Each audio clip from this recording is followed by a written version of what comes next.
Gusto mo magbago ang buhay mo? Hindi sapat na gusto mo lang. Ang tanong, anong mga bagay pa rin ang mga tinotolerate mo hanggang ngayon?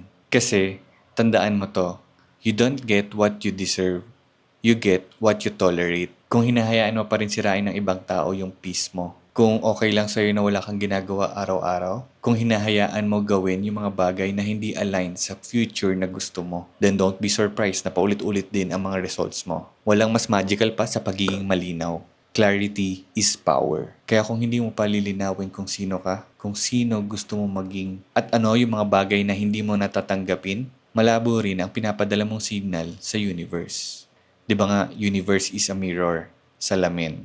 Kaya kung energy mo, okay lang kahit ano, ibabalik din niya sa'yo, anything random, kahit ano lang din. Kaya kung gusto mo magbago yung level ng buhay mo, ayusin mo muna yung standards mo. At kasama dyan yung boundaries. Kung ano lang ang papayagan mong energy sa space mo, environment, kung saan ka gumagalaw at sino ang mga nakakasama mo, at daily actions, kung anong pinipili mong gawin araw-araw. Kasi kung araw-araw kang may ginagawang low vibe, kahit nagpe-pray ka pa, kahit nag-visualize ka pa, hindi ka pa rin vibrational match sa future na gusto mo. Kaya choose your yes wisely. Choose your no even more wisely. Every decision mo araw-araw, nagsisend ng signal yan sa universe kung ready ka na ba o hindi pa. So kung gusto mo i-upgrade yung life mo, i-upgrade mo din yung mga hinahayaan mo sa space mo.